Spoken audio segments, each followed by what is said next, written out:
Guys, कैसे हैं आप लोग। Welcome to my channel chemistry guru. मैं हूं मेंटर आपका पठान सर। और आज हम लोग पढ़ने वाले हैं important terminology in coordination compound. तो बच्चों देखो, बहुत बार बच्चों की कंप्लेंट्स आती है, बच्चे मिलते हैं मेरे को बोलते हैं कि सर कोऑर्डिनेशन कंपाउंड कुछ समझ नहीं आ रहा है, पूरा थ्योरेटिकल है। तो आज के वीडियो में बेटा हम लोग बहुत इंपॉर्टेंट टर्मिनोलॉजी पढ़ने वाले हैं। ये टर्मिनोलॉजी बहुत इजी वे में आपको समझाने वाला हूं। एक बार इसको पढ़ लोगे ना तो ये वीडियो देखने के बाद आपको तुरंत ये सारे टर्म्स अपने आप याद हो जाएंगे। और इन टर्म्स को याद करने के बाद जब आप इस चैप्टर को ओपन करके पढ़ने बैठोगे ना तो डेफिनेटली आपको ये चैप्टर बहुत अच्छे से समझ में आएगा। तो हमारा जो लास्ट वीडियो के अंदर में हम लोगों ने बनाया था कि कोऑर्डिनेशन कंपाउंड्स कैसे डिस्कवर्ड हुए। याद है आपको, टैसर्ट ने डिस्कवर्ड किया था। उसके बाद में सॉल्ट के बारे में भी हमने बहुत सारे एग्जाम्पल्स देखे थे। मोहर सॉल्ट था हमारा, ट्यूटेनस सॉल्ट था, अलग अलग एग्जाम्पल्स लिए थे, डिफरेंस भी किए थे हमने double salt and complex compound के बीच में। तो आज का जो लेक्चर है वो है हमारा important terminology used in coordination compound. तो चलो शुरू करते हैं हमारा लेक्चर आज का। और ये देखिए एक एग्जाम्पल लेते हैं हम लोग। जैसे एग्जाम्पल लिया है मैंने K4 और यहां पर एक ऐसा स्क्वायर ब्रैकेट किया है और स्क्वायर ब्रैकेट के बाहर अंदर में FeCN6 और ये ब्रैकेट कंप्लीट। तो ये है एग्जांपल। तो आप देखेंगे कि जब आप इस चैप्टर को ओपन करते हैं तो आपको सारे एग्जांपल्स इसी फॉर्मेट पे मिलते हैं। बहुत ज्यादा मतलब अलग ये जो पर्टिकुलर पैटर्न है एक तरीके का जो स्क्वायर ब्रैकेट बनाया हुआ है, इस पैटर्न में आपको एग्जांपल्स दिखते हैं। और ये एग्जांपल देख के जब मैं पढ़ता था तो ये एग्जांपल देख के मुझे एकदम से डर लगने लग जाता था कि एग्जैक्टली ये है क्या। लेकिन जैसे जैसे धीरे धीरे आप इसको एक इजी वे में समझते हैं तो उसके बाद में इससे ज्यादा आसान कुछ नहीं है। केमिस्ट्री में ये सबसे ज्यादा आसान टॉपिक है और इसमें बहुत ज्यादा मार्क्स स्कोर कर सकते हैं हम लोग। देखिए, और जेडब्ल्यू और नीट में तो इसमें 101% क्वेश्चंस आते हैं इसके ऊपर। तो इस चैप्टर को कभी स्किप नहीं करना और बहुत आसान है। आप बने रहिए मेरे साथ में, देखिए आपको ये चैप्टर में कितने अच्छे तरीके से प्रिपेयर करा के दिखता हूं। आज हम लोग पढ़ रहे हैं इंपॉर्टेंट टर्मिनोलॉजी, मतलब ये सबका कुछ तो मीनिंग होगा। इस तरीके से इसको सिंबलाइज करके लिखा है, कुछ तो मीनिंग रखता होगा। तो देखते हैं। देखो यहां पर स्क्वायर ब्रैकेट के बाहर लेफ्ट में कुछ चीजें कभी मिल सकती है आपको, या फिर इस तरफ कुछ चीजें आपको मिल सकती हैं। तो अभी आपके यहां पर जो ब्रैकेट के बाहर प्रेजेंट है इसे हम लोग कहते हैं counter ion. The species which are present outside the coordination sphere, this is known as counter ion.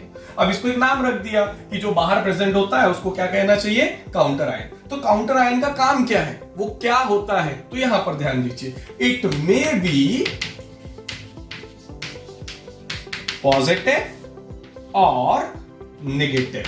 Counter ion या तो पॉजिटिव हो सकता है या तो नेगेटिव।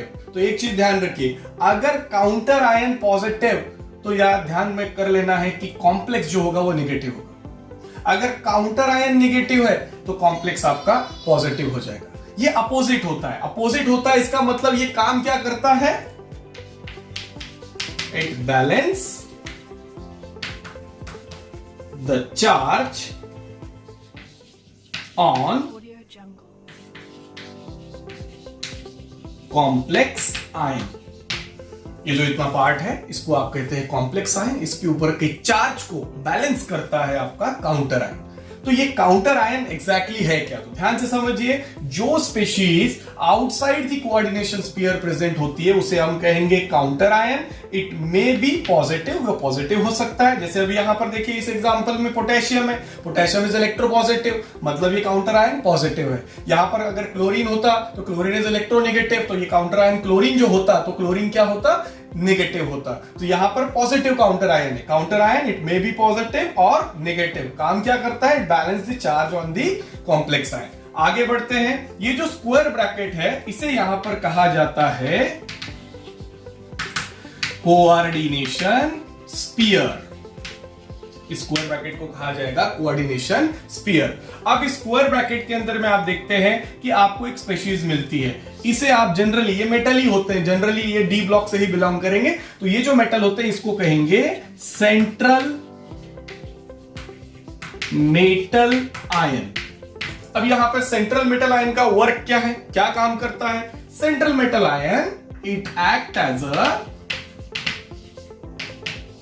Levi's acid. अब लेविस का नाम आ गया।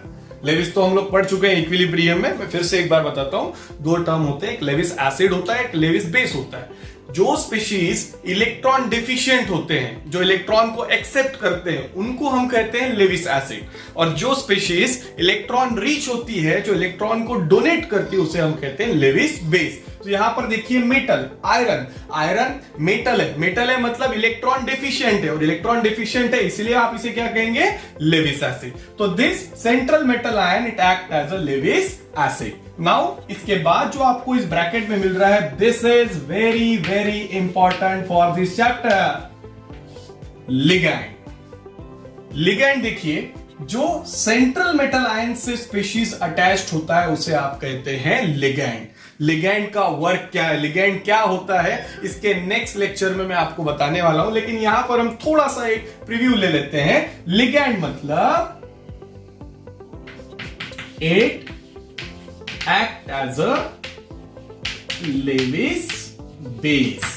जैसे मैंने अभी आपको बताया, जो इलेक्ट्रॉन पेयर डोनेट करते हैं, जो इलेक्ट्रॉन रीच होते हैं, आप उसे क्या कहेंगे, लेविस बेस, और वही काम करता है आपका लिगैंड। अब यहां पर देखेंगे लिगैंड कैसे हो सकते हैं।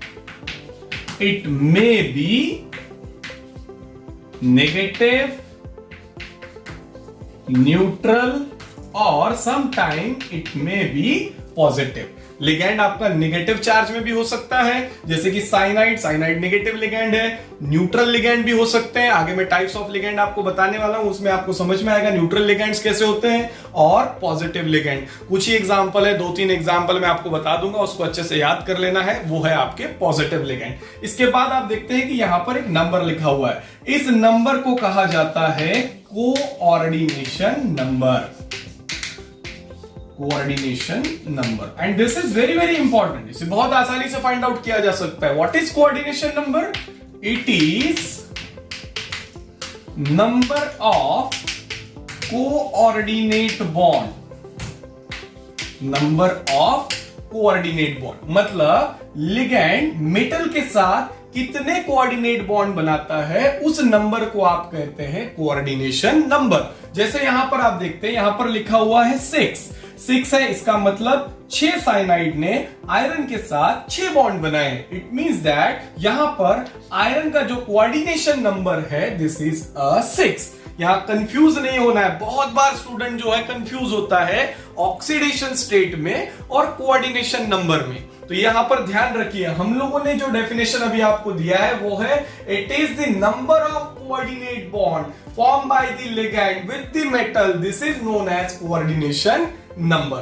तो ध्यान से इस वीडियो को पॉज करके, मैं थोड़ा बाजू में हट जाता हूं, इसे पॉज करके कॉपी में नोट डाउन करिए और इसे ठीक तरीके से याद कर लीजिए। अगर एक बार अच्छे से याद कर लेंगे, इसके बाद आपको ये पूरा चैप्टर अच्छे से समझ में आ जाएगा।